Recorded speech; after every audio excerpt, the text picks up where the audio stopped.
let me try that again. So this is what's going to happen. We'll all be in here. I'm going to hide everybody. I'm going to do this.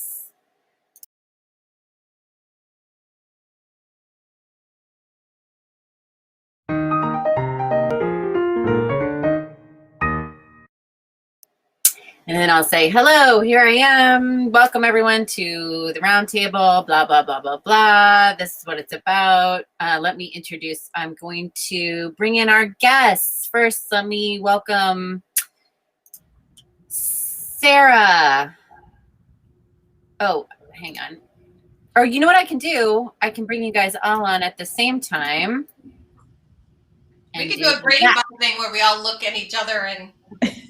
Okay, sorry. I need to be muted. I'm sorry. Sorry. I apologize. I'm kind of figuring this out as we go. No, so yeah, that's okay.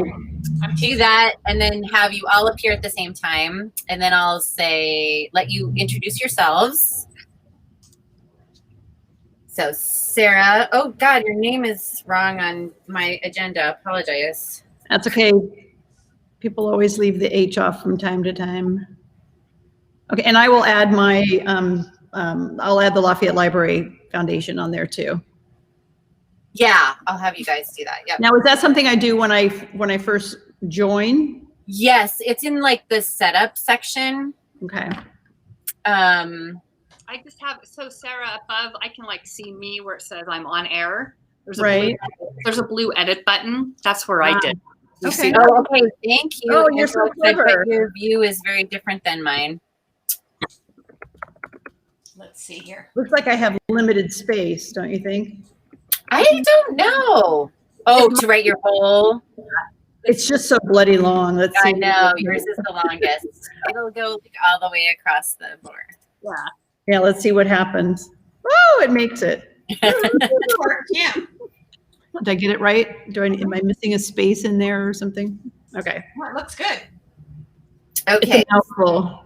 So we've done introductions. Welcome, welcome. Okay, wonderful. I'm sorry. So let's dive right in here. I wanted to start with kind of the question that is probably on everybody's mind, which is, are these virtual events effective? And I know, and probably talking mostly in a fundraising context here, although I know that many of us on this call have done nonprofit events that aren't necessarily fundraisers. But why don't we start with fundraising to begin with? I'd love to know, what were your fundraising goals going into your events? And Angela, for you, maybe, the multiple events you've worked on. And did you reach them? Who wants to give that one a start? Sure. I'm glad you wrote this up, so I'll take some notes and I can be more articulate if I had notes. Well, so I have aside from that, I have a question. I feel like we didn't have is it effective? What do you mean by effective? And I feel like we didn't have a choice in 2020. Our option was either have a virtual event or not have an event at all. Or die. Yes, exactly. So it would not have been my first choice. And if we did not have a pandemic and, shelter in place, would I have said, hey, I know, let's have a virtual event this year? No, I would not have. Was it effective? I have to say 100% yes, because the alternative was not having an event, and that was not an option. And I don't think it would have been a wise decision to skip and not have an event at all. So was it effective? Yes. It served its purpose of raising funds. I think our audience was engaged and enjoyed the opportunity to see us, even virtually. So it helped maintain those relationships with our donors and our community. So my answer is yes, it was very effective. And yours was really early. Yes. Sarah was like one of the pioneers. But that sounds really familiar to the experience that you had, Karen, would you say? Yes, and I like that Sarah was talking specifically about it being effective in revenue and also for donor outreach. And I'll probably be more articulate when I write that down. But what I'm saying now really is just that Sarah mentioned that events are more than fundraising revenue. So having this virtual event was meaningful to keep our organization in the donors' thoughts and minds, and connected, and then also reaching the revenue goals. Angela, is that what you have been seeing as well? Yeah, absolutely. So I think, these events are, the organizations I work with have seen great success from them. A lot of success is coming from growing their database as well, has been a really big key to the success of these and evergreen efforts of them. And it's also allowed them to do some new and creative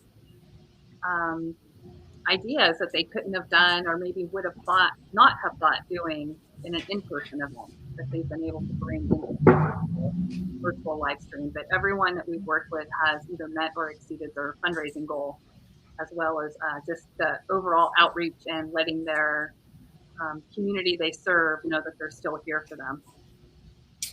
Yeah, I really feel like that's what I've seen too with the clients that we've worked with. Like, it's basically like, if your choice is between doing like to Sarah's point, if the choice is between doing a virtual event and not doing an event at all, and that fundraising amount is important to you and your organization, then you should do it, because it's gonna be worth your time.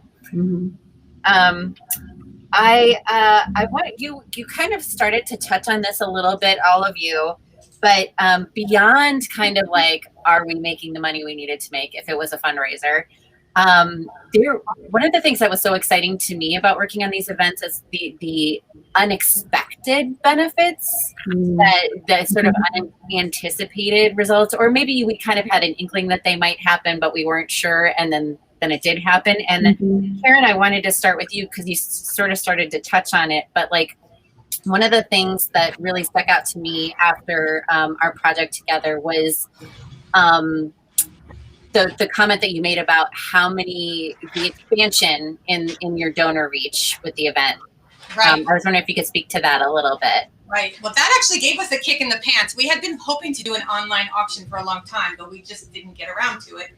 And this year, since we were forced to do an online event and an online auction, we definitely had support, donations, and participation from many, many more of our donors who would have been unable to attend, even if it was a cost issue, since we didn't charge any cost to participate, or an issue with our events outside at night, and a lot of people just don't feel, and outside on the dirt, they don't feel comfortable attending that kind of event. So it really got us a lot more exposure, and a lot more people to be part of it, and that was huge. And then having the online option, we really raised a lot more money on our auction items. We had never really done very well in the past, because the way the event was set up, people didn't have a lot of time to peruse and bid on the auction items. So now that we have it set up online, it was a huge difference. And lastly, because it was recorded, we were able to send it out to a lot of people that couldn't attend, or people that wanted to rewatch it, and that was huge as well. Yeah, I remember you saying like some of the things that regarding to those donors, like that it was really great in terms of activating donors that had kind of dropped off. Correct. Lapsed donors that we hadn't heard from since like 2014, and then all of a sudden they were able to watch the event and participate and bid and feel like they were part of what we're doing once again.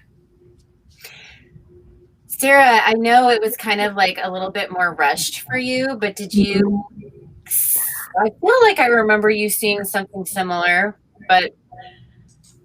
Yes, I think it was a little rushed. We had about 6 maybe 7 weeks to pivot and plan a virtual event. I'd have to agree, it did allow people that might have been just not able to attend because of ticket price of an in-person event.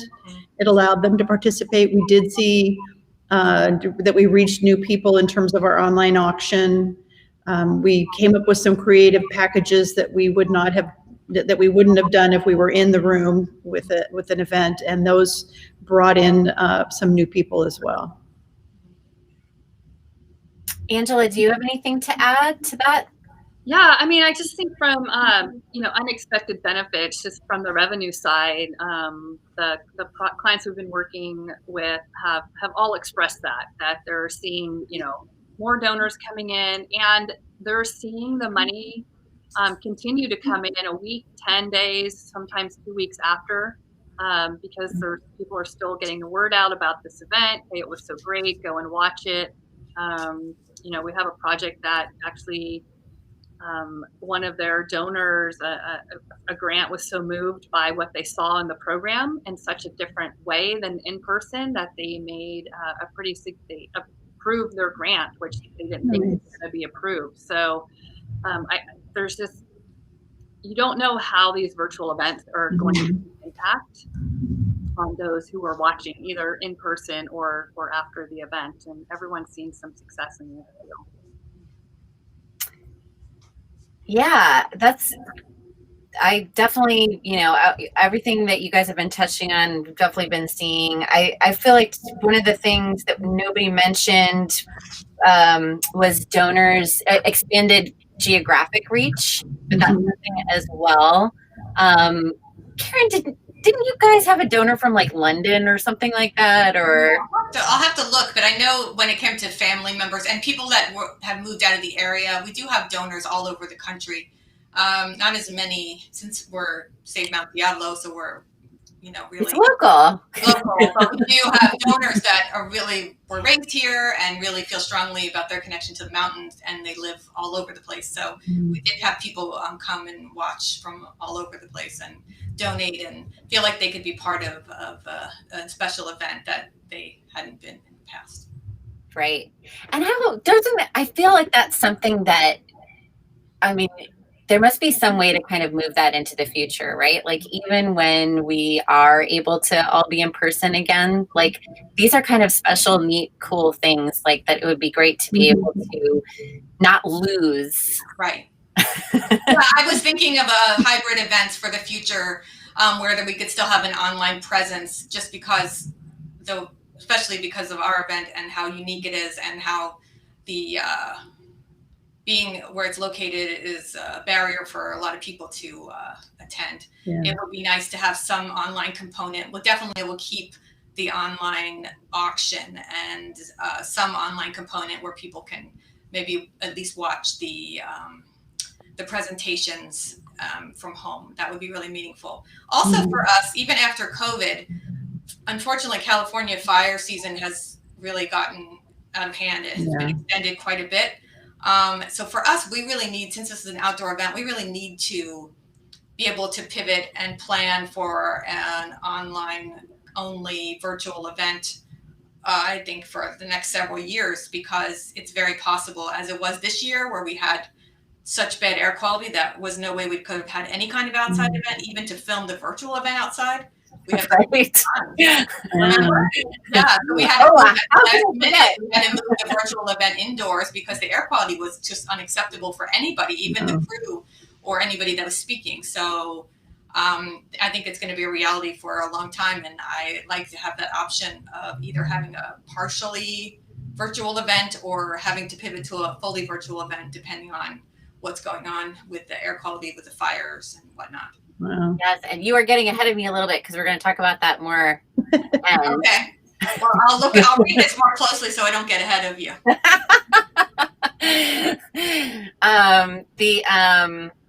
But I'm going to put in a little something here from Julie as well. There's like a little snippet here that I know that I want to include. And it's just the content has to do with her organization is in NorCal and in SoCal, so it's totally different.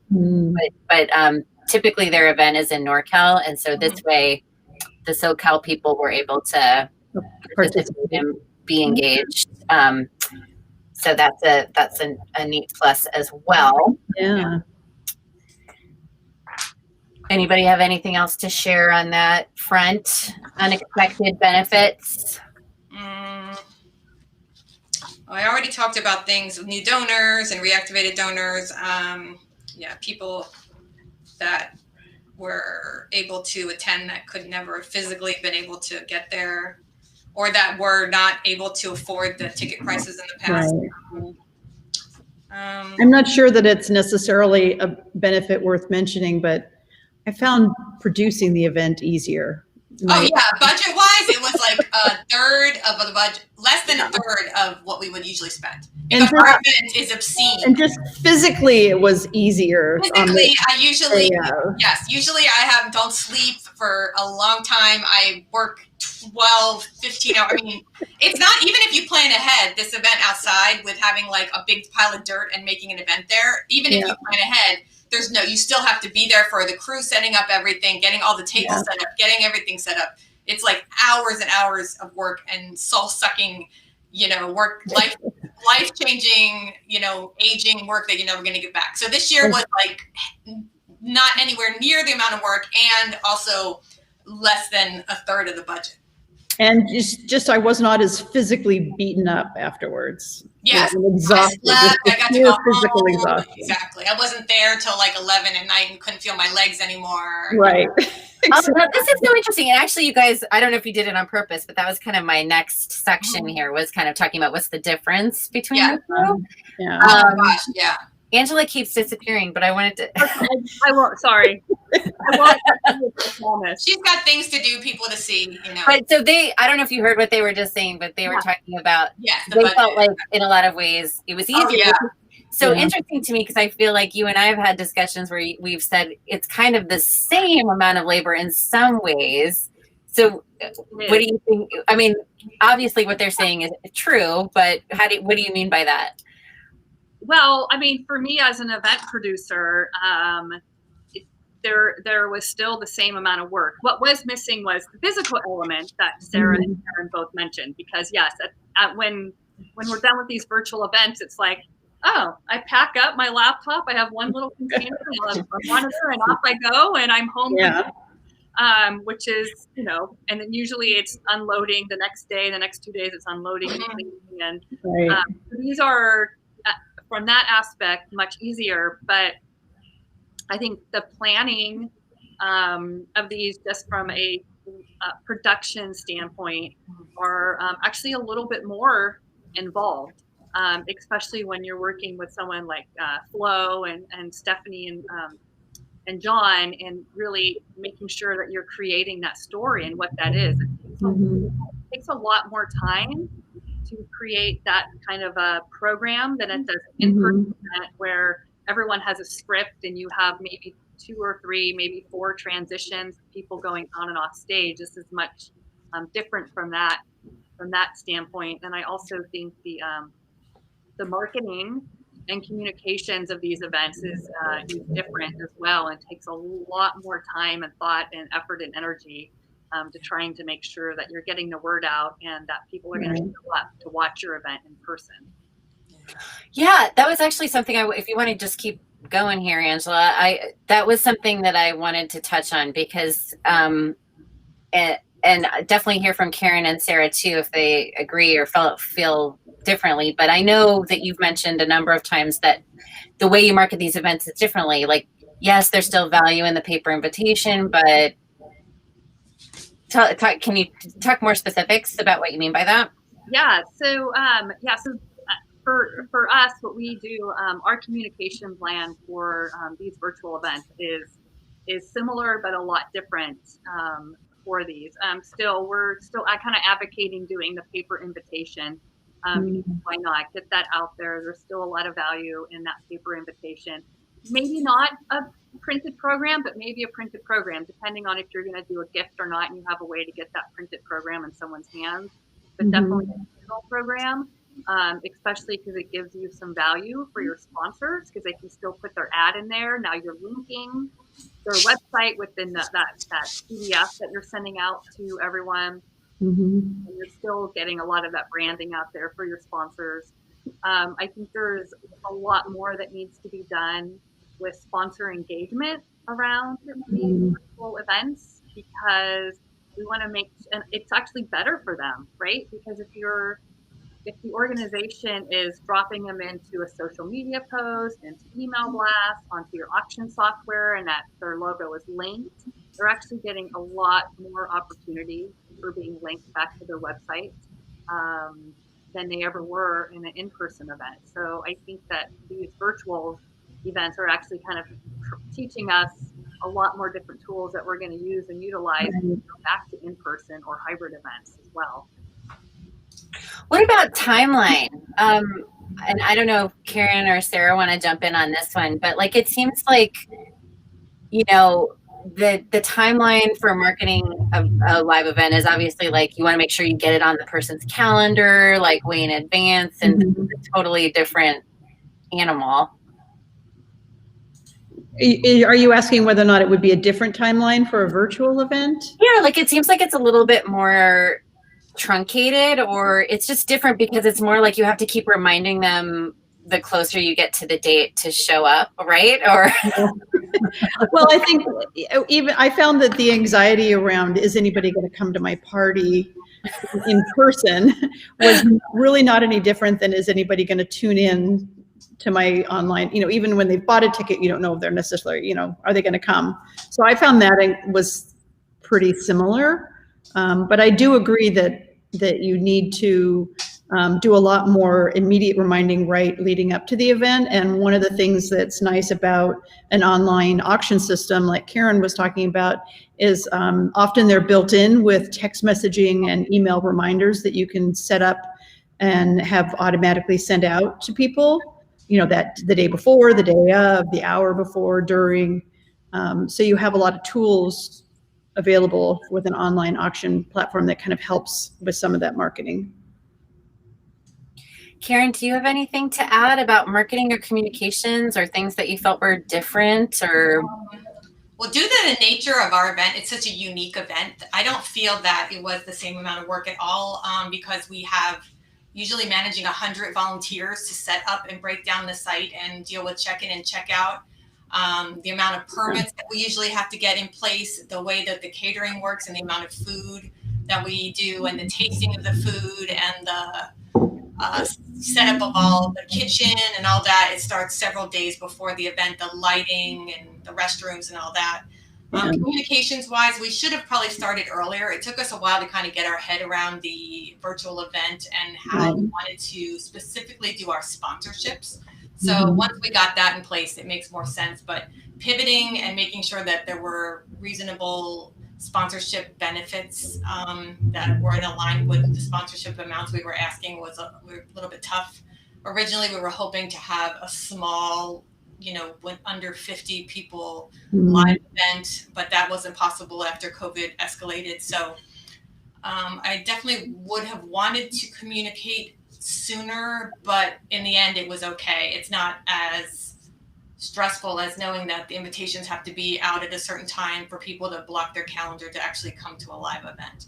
But work-wise, it was like quarter of the work, if not less, than what we usually would have to deal with renting all of everything we rent and getting it all up there and making sure it's all counted and the invoices and the vendors. It's a lot. So yeah, it was completely different for us. Well, and that, oh, go ahead. Stephanie, real quick, this is actually digressing a little bit. When kind of doing the intros, I want to make sure at least Karen and Sarah, not maybe as part of their intro, isn't just introducing themselves and their organization, but also their event. Right, I agree. I'm going to put that in there. Like we have 500. Yeah, I just didn't want the introduction to be.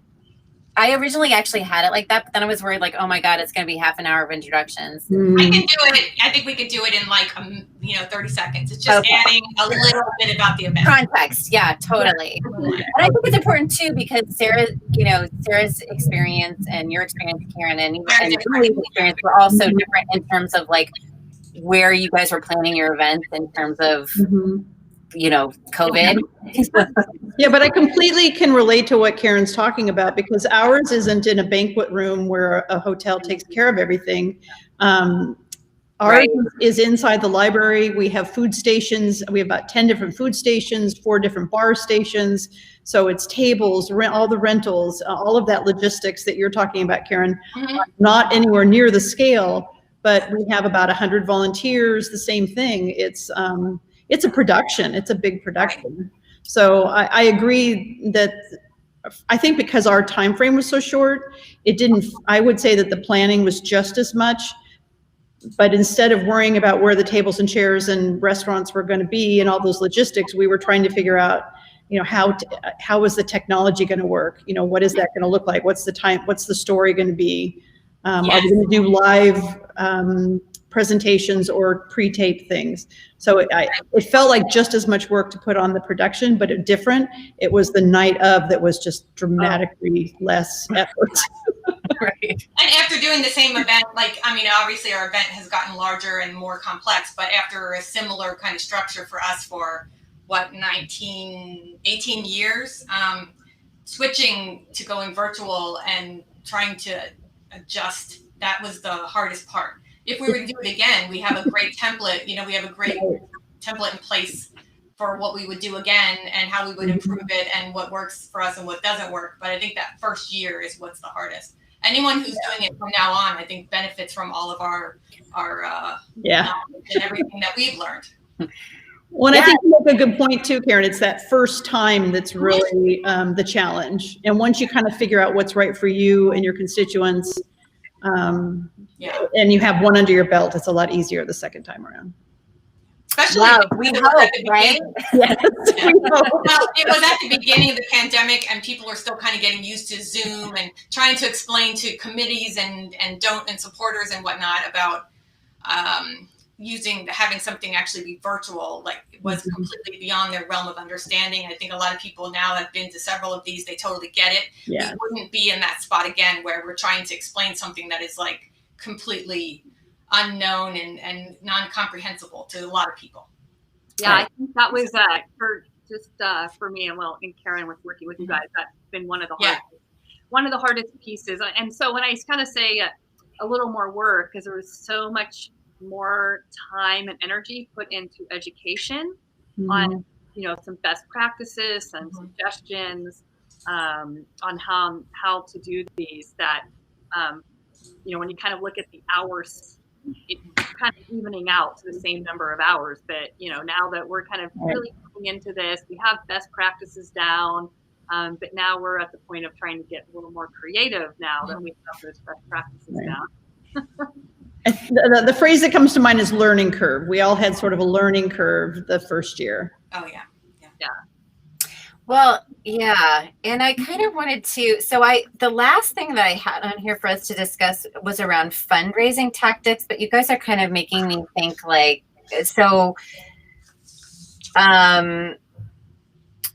you're kind of making me think I was struggling with, there's so many different things to platform and ways of engaging people live. I don't know. But what about what worked best? I mean, really, I can identify some things that we said, like having a big thing for us is having I don't know, you guys call yourself the production team, or I don't know what your guys are called, actually. Yeah, I was called the production team. No, what do you call? Yeah, I'd say we were the producers, right? It's sort of hard because it's like, this is something I do struggle with, in terms of defining how we fit in. What about the video production team or something? Because it's the program producer, I would say. Right. Yes, right? Producer/director. Yes. But having you be the one that leads the timeline for the event rather than the auctioneer, which we had problems with, there's certain things that I realized were lessons learned for us, that kind of thing. Karen raises a good point, because when we were trying to, decide what we were going to do, I have to admit there was a moment where it's like, we don't really need Flow. They can just make our video and then we'll be fine. that would have been the biggest tragedy of all. I mean, every. I would have pre-recorded more of it if I had known. I would have pre-recorded a lot of it and Yes. more of it than I did. We did, we ended up pre-recording for a couple different reasons, and that is definitely the way to go. Yeah. Absolutely. Yeah. Well, and I think too, like, especially like, well, for both of your organizations, but just in thinking about Save Mount Diablo, like, we felt such a weight of like trying to keep the mountain a presence. Yeah. Especially because we couldn't be outside. Yeah. Right. And so I think being able to shoot video outside, being able to kind of bring people into that mountain was valuable. Same as in the library, right? No, Not but every organization. how could you have the Save Mount Diablo and not have Mount Diablo be front and center? Right. I feel like if you were in like a studio type setting with like a green screen, which we had to do for part of it just because we couldn't, the intention was to be all outside, but but I will say, like, because I do get calls of people saying, and then they're thinking that we can do all of the things, which we don't, right? There's still a lot of parts to an event where you need somebody like an Angela, you know, who's really or in your case, Sarah, you do it in house, but where it's somebody who's kind of looking at that overall picture in terms of like, okay, what about my packages? What about my food that's getting out? What about auction items, software or the auctioneer or whatever? Right. I mean, I've definitely, part of the reason I wanted Angela to be in this conversation is because I really enjoy working with her on projects. Like, having us together as a team is really helpful. I mean, I think, you know, kind of Karen, to your point, kind of, you know, what Flow brings to it is, you know, it's bringing in the right vendors, the right AV production people, the program wants to be is super critical, because I mean, that's where it all starts, is pushing it out to your audience. Right. And, you know, if it goes awry, we have to know that we have a great partner behind us and with us to make sure that we can come up with a solution very quickly if something was to go wrong. Everything went wrong for us, so yes. Yeah. Wait. I love this though. What about, you were saying what worked, Karen? And I'm just curious, was there anything else that anybody wanted to share, or you know, Angela, and any of the other projects you've done, or Sarah, that you felt like really worked and you'll definitely do next time? Well, I'm writing these down. So you definitely need a production team. I think pre-recorded video, you know, don't rely on doing things live. And I think the online auction. Right. And we would have extended ours. I probably would have made it more days in the future, a little bit. Past the event? No, earlier. I would have opened it earlier. And why is that? Because we would have, I mean, people were bidding until the last second, and there were so many people and they were so excited. And I think that, you know, we could have just given our people a little bit more time. I think we would have raised more. I also think for us, one of the things we debated having was an auctioneer, because he wasn't going to be in the room. And I think that an auctioneer was really critical for us. I've since been to another event that did not have an auctioneer, and I felt it was really noticeable. Having a professional manage that is really important, whether you're virtual or in the room. Yeah, I'm happy we had an auctioneer, but we definitely would have needed, I think we needed more practice. I mean, it was just the events. I probably wouldn't say this on our video, but, you know, for us, it was just a chaos of having the power go out at the last second and not being able to rehearse as much as we would have liked. And that probably would have helped clear up some of the weirdness with the auctioneer going too fast, or the timing, because we were worried about the things being too long, but in reality, we had plenty of time to go through all of the live auction items one at a time, and we would have made much more money on them. We kind of like ran through everything. So I think it was because the power was, you know, going out and on and off and on, and it was a hot mess, but we learned. Well, that could have also been helped. Yes, I agree. This should not be part of the conversation, but no, I'm not going to say anything about it. But just if we had, I think if we had played more of a directorial role with your auctioneer and been able to be like, no, you can keep going, you know, That's what I'm saying. You were the one leading the timeline, like not her, you. Right. Because I think we just felt like we can't tell her what to do. She's got her thing that she's doing. Yeah, you needed to do that part, exactly. So we know that. Yeah, so not on air, but that is just between us. That is one of my biggest pet peeves. Auctioneers are incredible. They bring an incredible amount of value. I advocate for auctioneers all the time. But I will not work with auctioneers that come in and try to dictate to me how the run of show is going to go, because it's your event. And even me as an event planner, again, I'm still kind of off air. That's not my role. My role is not to come into an organization and say, this is how you have to do it. You do it right. That's not what it is. It's because the organizations know, you guys know your donors the best. You know what they want, you know their personalities. That's totally off air. So we're off air. So I will just share my very controversial opinion, which is that amongst us, which is I don't know. I don't know that you need an auctioneer in the virtual space. I feel like you need somebody who can talk about your organization and vamp. Yeah. Yes, and not everybody who can do that. Be a performer. Somebody who's a performer. Yeah. Like, personality. Somebody who cares about the organization and can talk about it and be a personality. But like, that could be an auctioneer, but it could also be like an actor. I don't know. Like, I just feel like. But is it easy to find that person? An MC, maybe. That right. I just feel like the value that an auctioneer brings in a live thing, because it's totally different. Because they can rip out blah, blah, blah, blah, blah. They just don't have that capability. Yeah, you're not even an auctioneer. I think they're renaming themselves. I had a conversation with Damon Castico before and was telling him, you know, like, and he's calling himself something else. They're not even calling themselves auctioneers, because it's not being an auctioneer. It's something totally different. I forgot what they're calling. It is almost an MC.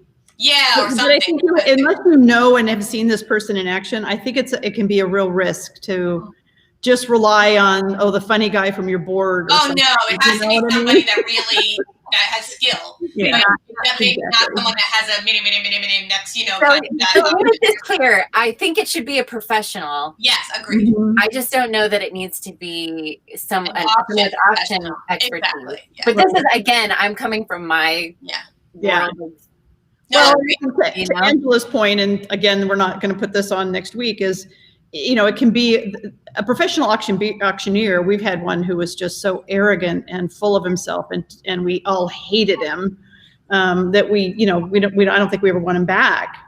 No, definitely. If you hate him, I mean, that wasn't Jerry though, was it? No, Jerry was great. I love Jerry. Going back to real work, I'm making my list. Best practices rehearsal. Yeah.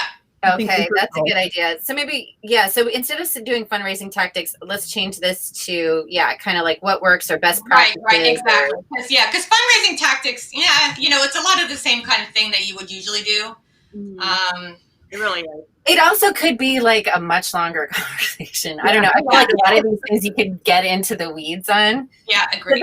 That'll be good, and that'll be helpful for people. Like, here's a couple of. There's only one point on the fundraising that comes to mind, and I almost said it at the beginning, and that is that when we were, and maybe this is unique to the beginning of the pandemic, but there were several people on our board and volunteers that said, oh, you know, maybe we shouldn't be fundraising right now. You know, now's not the right time to have an event. You know, there's the pandemic and we shouldn't do it. And then from a fundraising professional perspective, it's like, no, the people that care about you are still going to want to give. You should definitely be fundraising right now. So that would be the only thing I would say is don't shy away from hosting an event because of you think that, you know, there's greater needs in other areas. Your organization is still important and you should still fundraise. Very, very, very important. I think that's definitely good to get in there. And then I know too, like, yes, it is like you have to keep doing all of the things that you would normally do, right? Right. So does anyone need to hop off right now? Because I know it's 4:00. I have 5 more minutes. Okay, Yeah, I do too. I just quickly wanted to, the last thing I really did want to get in there was talking about what you are thinking about for this year, if you're thinking about anything yet. And in particular, Sarah, I wanted you to share your concept, which I had already kind of asked you if you would be open to sharing. So you had reached out like a couple months ago with this crazy idea, just like, is this even feasible? And I love it so much. And I was wondering if you could kind of tell us, which we don't know if we'll be able to do it. I hope I'm thinking of the right thing. It's a little bit like what Karen was saying, is that we're considering doing a hybrid type event.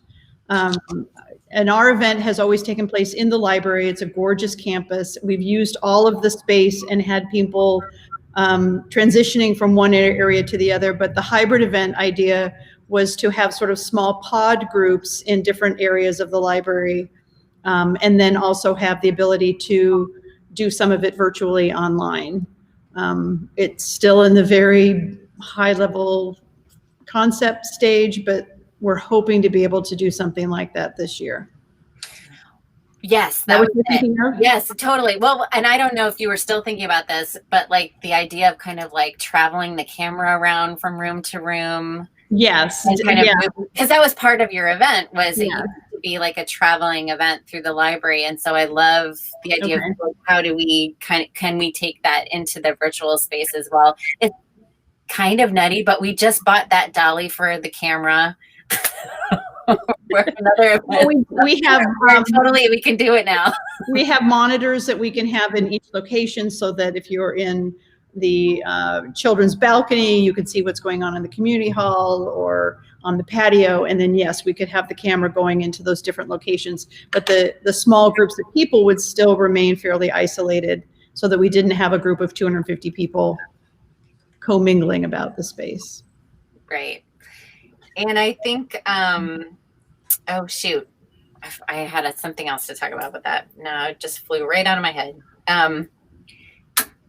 Anyway, I was going to say, so John, my husband / business partner, I think that kind of encapsulates a concept that he was even talking about when we did that first event, Sarah, which I don't even know if you remember, but this whole idea of like using like the studio audience, which is something you can do even if you could only have like a small group. But if you think about it that way, like a talk show uses the studio audience, where you can cut to visually and include the audience as part of it.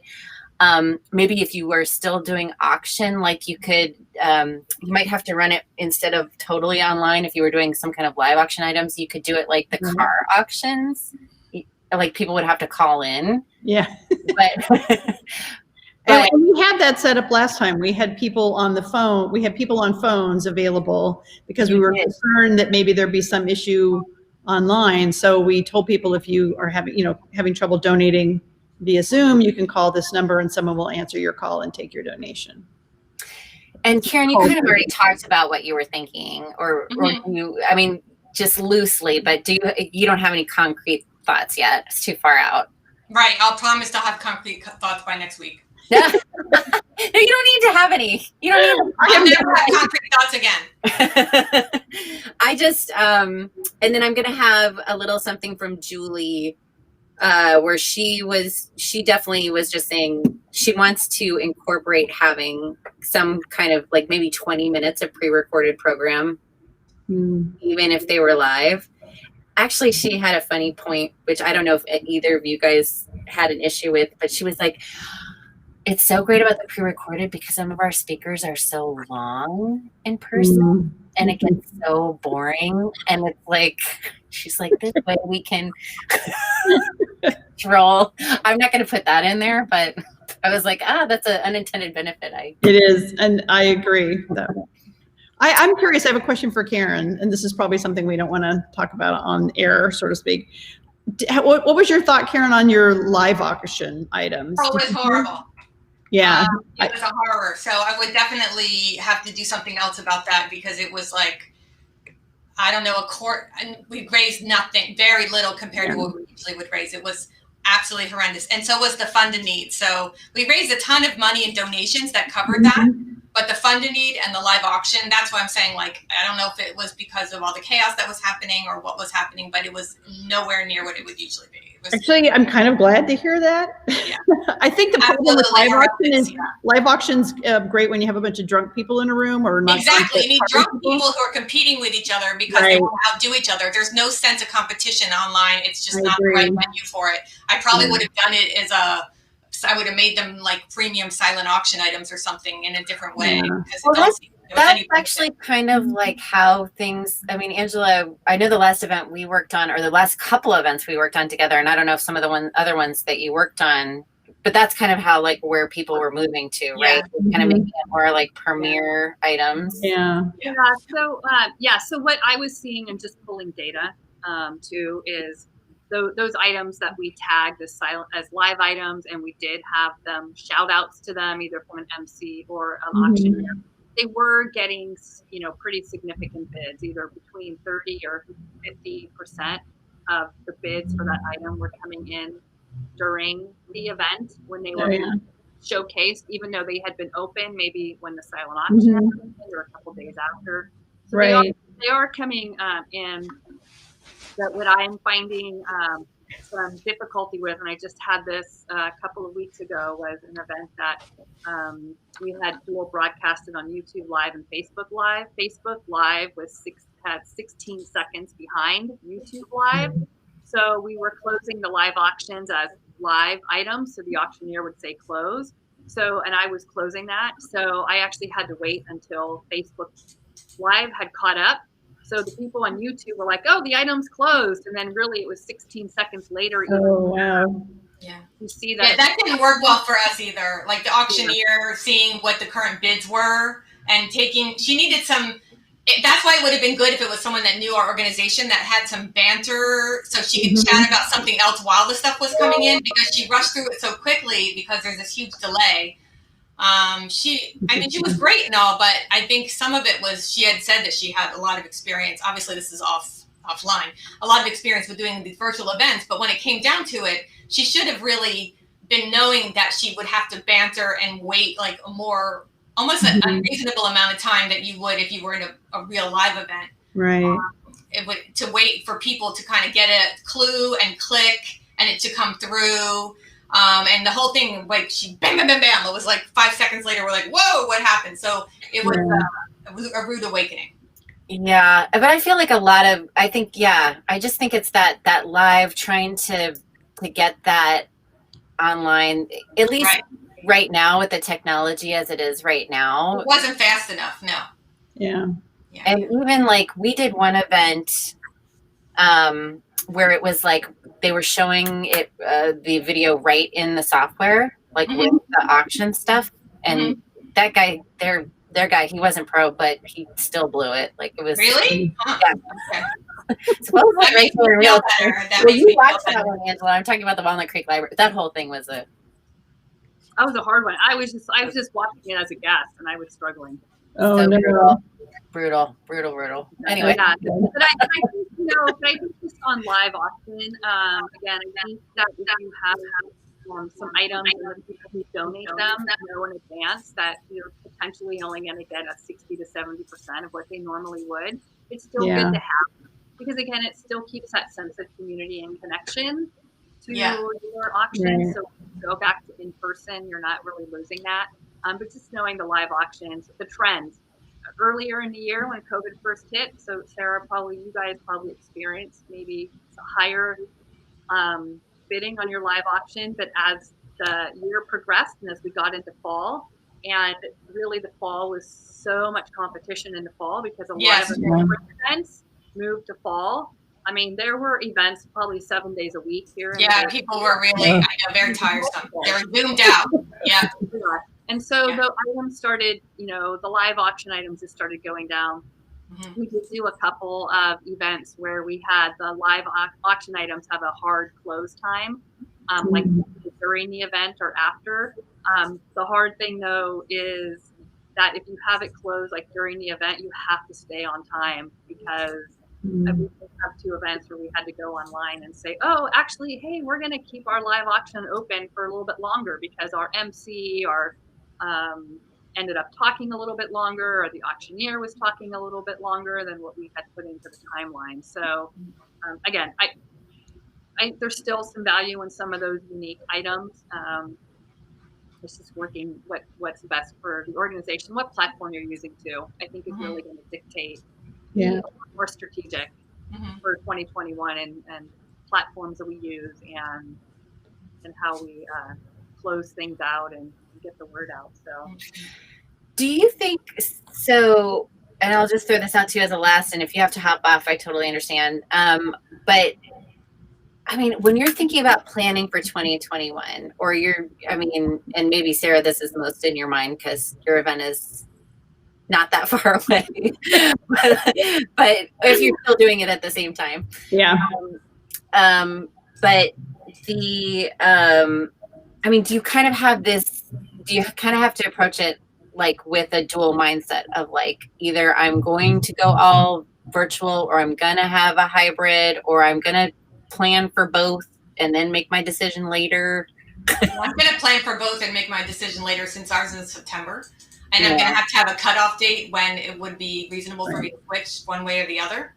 And then I'll also be really clear in all my communications that the event could be moved online if need be. So it's not a shocker to anybody who's already donated or bought a ticket or whatever happened. Yeah. But specifically for us, since the fire season is an issue as well. So, you know, I'm totally thinking the same thing. But yeah. Kind of the same for us. But I feel like since ours should be sometime towards the end of May, and that we will make a decision pretty quickly. Yeah, I don't see May being viable for you guys. I just don't. Everything that's coming out, I'm sorry, but everything that's coming out is how the response in California is way behind what they planned. And, you know, we're in such a state. It's almost like if you want to push back on people that are giving you a lot of stress, you could actually say the responsible thing to do would be to have a virtual event, because having people all together in person inside somewhere, even if it was permitted, is almost kind of irresponsible, you know, to make people. Well, you know, that's so funny, because when we were first doing this in March, you know, we thought, oh, well, it'll be over by the end of May and people will be so excited to come back out. Yeah, but now there's a new strain, and then there's all these, you know, things keep changing, and then people need to get vaccinated, and they need to get two separate injections, and, you know, the whole thing. So I think when I talked to Stephanie about doing the hybrid, I think was probably September, October, when we felt like, oh, you know, it's going to be better. Yeah, it looked really bright back then for a hot second. Yeah, no, I know it did, but May in California. I know. I think given the current climate, Karen, you're probably absolutely right. You know, we might have a very small studio audience of 20 people in the room. And that may be it. And kind of to Angela's point, I don't see us waiting to the fall, because the fall is already so crowded, and we kind of have our weekend that everyone expects us to have our event. And I feel like we branded an event. We have our time. You said you've been doing yours for decades. Yeah. For us, continuity is important. I agree. Exactly. We need to keep the continuity of when people expect our event and just move forward as best we can. Yeah, it's not worth it to move it for 1 year and then mess it up for several years in the future, because everybody expects it to be a certain time, and then, you know, some people make plans accordingly and whatnot. So I agree. But the struggle is real. All right, I have to hop off, but I will put a bunch of notes together, so I really appreciate it. This is good. Yeah, and I'll revise the agenda based on what we chit-chatted about today. So this was super helpful. Thanks so much, everybody. Angela, do you have anything else you want to add on that 2021 thing? I feel like we're in the same position we were in March or April last year. We don't know how to plan for both ways. And at least now we know, we have a lot more knowledge, and we just need great vendors like, you know, Stephanie, like you guys, great vendors. Hey, all of a sudden we're not doing hybrid, we're going 100% virtual. We're going to need you to come out and do more filming for pieces that we were going to be live from a podium. So it's just being flexible again for 2021 is where we're at. Yeah. All right, awesome. Well, and so then I would take a couple of questions if we had any, and then we would be done. So this was great. I felt like that went really well. Did either of you, was there anything you wanted to chat about that we didn't get a chance to put in there? No, I think you're right to not get too much into the fundraising, because I think you could do a whole second hour just on the fundraising. Yeah.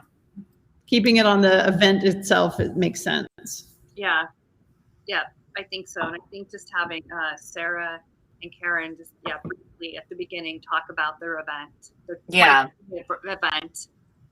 just to put some context, because they're both very complicated with how to move around and not just location. What gets brought in, the logistical piece of that. But one of the things that's similar between the two of them that I think is interesting is hers, I always love the concept of their event out there at Mount Diablo, and ours was the same thing, was being inside the library, so you could really feel and be inspired by the location, and that's lost. And that's really interesting, Sarah, because for you and Karen, you guys lost that, but for so many other nonprofits, they're gaining that. So, like we just worked on Monument Crisis Center, so we actually went into the center and showed what they were doing. Friends of Camp Concord, and showed people camp who maybe never had seen it before. They support Friends of Camp Concord because they support the scholarships of getting kids to the outdoors and disconnected from their mobile devices, but they never really seen camp, especially from a drone.